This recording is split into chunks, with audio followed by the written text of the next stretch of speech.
মুরগির বাচ্চা কিনে আনলেন, কিন্তু ৩ থেকে ৪ দিনের মধ্যেই মরে যাচ্ছে। প্রথম ৭ দিনের এই ভুলগুলোই আসল কারণ। আসসালামু আলাইকুম, আমি আপনাদের কৃষি ও খামারের বন্ধু। আজকে জানাবো মুরগির বাচ্চার প্রথম ৭ দিনের সঠিক পরিচর্যা, যা প্রতিটি খামারির জানা দরকার।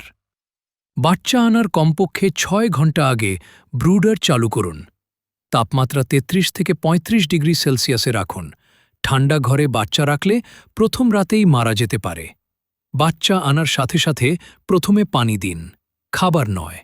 পানিতে গ্লুকোজ ও ভিটামিন সি মিশান।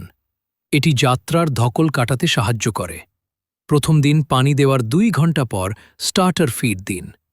খাবার মেঝেতে ছড়িয়ে দিন, বাচ্চা সহজেই খেতে পারবে। বাচ্চার আচরণ দেখে তাপমাত্রা বুঝুন। সবাই বাল্বের নিচে জড়ো হলে ঠান্ডা বেশি, ছড়িয়ে থাকলে গরম বেশি। সমানভাবে ছড়িয়ে থাকলে তাপমাত্রা সঠিক। প্রতিদিন তাপমাত্রা ০.৫ ডিগ্রি করে কমান।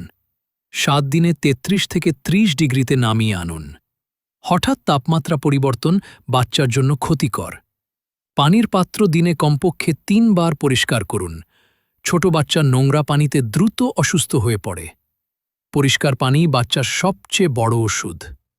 ৩ থেকে ৫ দিনের মধ্যে রানীক্ষেত টিকা দিন। চোখে ড্রপ দিন অথবা পানিতে মিশিয়ে দিন। এই টিকা বাচ্চাকে সবচেয়ে বড় রোগ থেকে বাঁচাবে। লিটার সবসময় শুকনো রাখুন। ভেজা হলে সাথে সাথে বদলে দিন। ভেজা লিটারে কক্সিডিওসিস রোগ দ্রুত ছড়ায়, যা বাচ্চার জন্য মারাত্মক।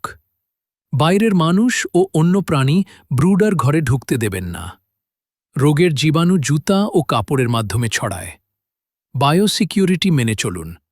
৭ দিন সঠিকভাবে পরিচর্যা করলে বাচ্চার মৃত্যুহার ১% এরও কম রাখা সম্ভব। প্রথম সপ্তাহই নির্ধারণ করে পুরো ব্যাচের সাফল্য।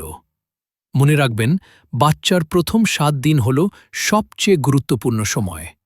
এই সময়ে একটু বেশি যত্ন নিলে সারা ব্যাচ লাভজনক হবে। ভিডিওটি উপকারী মনে হলে লাইক দিন